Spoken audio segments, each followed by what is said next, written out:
Welcome to week 2 of Web3 assignment, where I have made a mini polymarket clone. So here's is the light mode, dark mode toggle button, and then we can connect the wallet. It's taking a little bit of time, not sure why. Only account 1 has been given admin privileges, so let's connect that one. By the way, there are instructions as to how you can use the code if you want to become the admin and stuff like that. It's written in the readme file.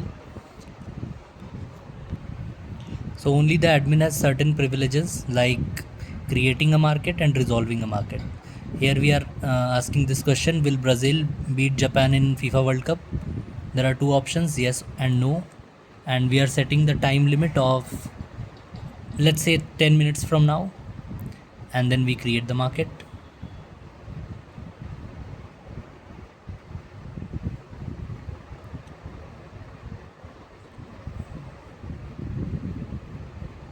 It should appear in a while. From next time on, I will pause the transaction time.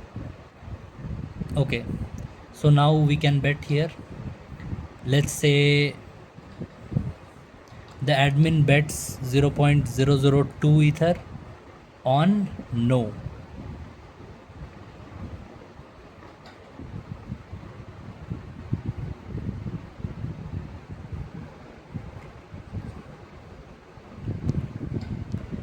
The transaction has succeeded, and now we can see that there is 0.002 ethers riding on the no outcome. So let's go ahead and connect some other accounts.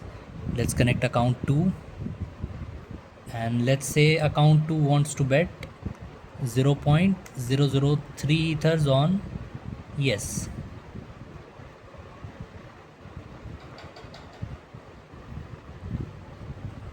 That transaction will happen. Meanwhile, we can connect account 3,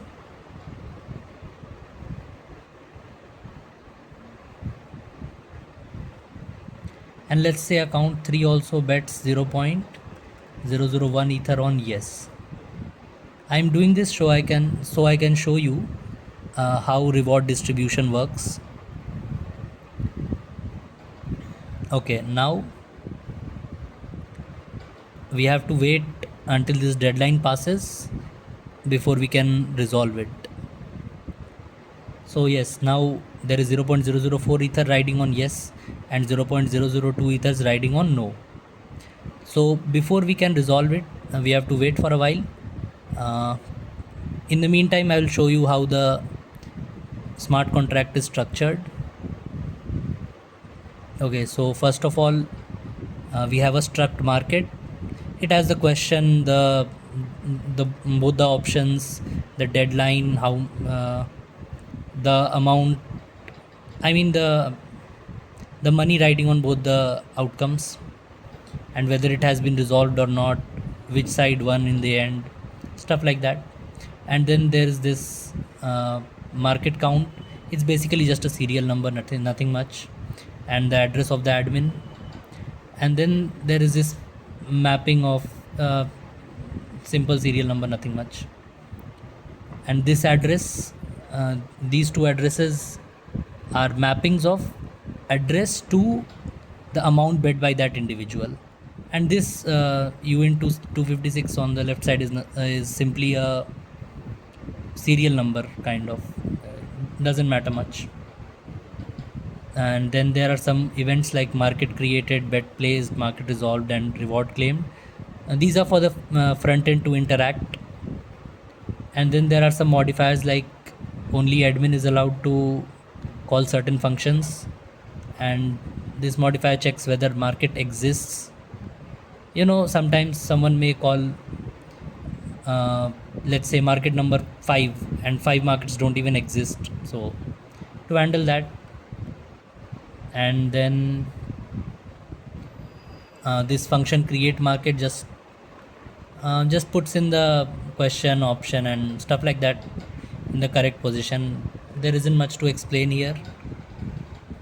Then the place bet function checks whether the market has been resolved or not. It should not have been resolved because we want to place a bet, and whether deadline has passed or not, again it should be within the deadline. And then if someone tries to send 0 ether, it blocks that. I mean, you can't send 0 obviously. And then if someone, let's say, picks the first option, we mm, add that value to bets on A, and similarly for B. A and B are kind of placeholders for the two options. There can be only two sides in a bet generally, so that's how this works. And then resolved market is again very simple. It requires a few things to happen before you are allowed to call this, and then just simply sets what the winning side is and marks the market as resolved, and obviously emits the market resolved event. Now this claim reward function is slightly more. Here we first calculate the total pot, like the amounts bet on both sides. We add it up together, and then here total bets on winning side. This market dot winning side equal to 0. It's just checking whether the first option won or the second person.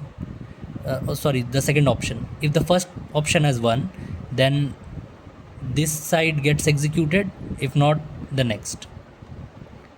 So total bets on winning side is basically simply, if A won, it will be total bets on A, and if B won, it will be total bets on B. Simple. And afterwards, the amount user bet on winning side, just simple logic, just like that. Here, but yes, here we check the market ID, basically the amount corresponding to what this exact user bet. And then for the reward, we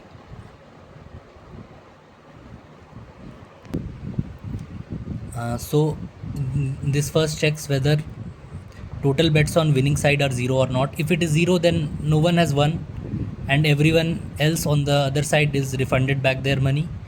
And then in this else, what we do is we take the total pot and then distribute it among all the winners in proportion to what their initial bet was.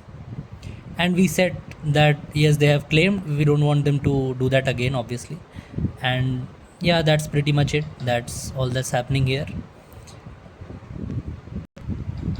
Okay, so the deadline has passed, and now we can resolve the market. Yes, we'll bet on yes. Sorry, not bet. We'll resolve it on the side of yes, because that's what happened in real life.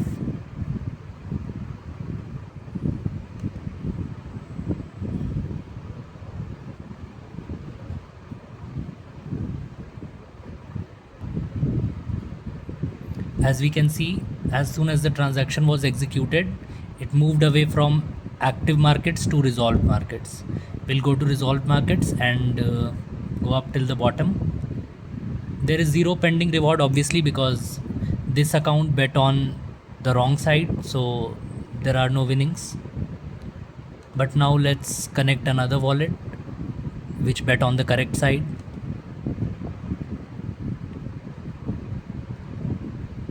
Now account 2 bet 0.003 of these 0.004 ethers riding on yes. So theoretically it is supposed to get 75% of all the winnings, and since the total amount is 0.006, it should get 0.0045. Now it will not actually get this. There will be some network fees, but after that, yes.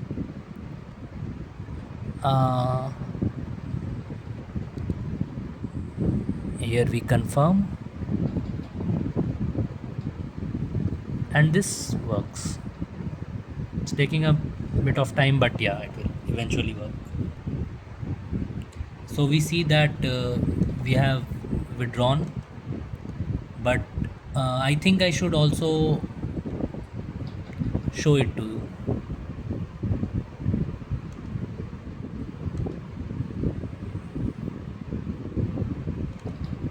Here, let's just go to account 3 so that you can see the amount changing.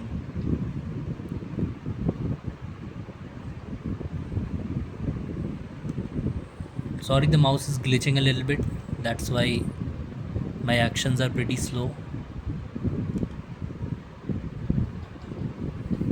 Okay, so now we are in account 3. Account 3 should have 0.0015 ethers to withdraw. 0.0015, and here we can see we have 0.0455 ethers already in the account. So this should increase, not by the exact amount because of the network fee, but yeah.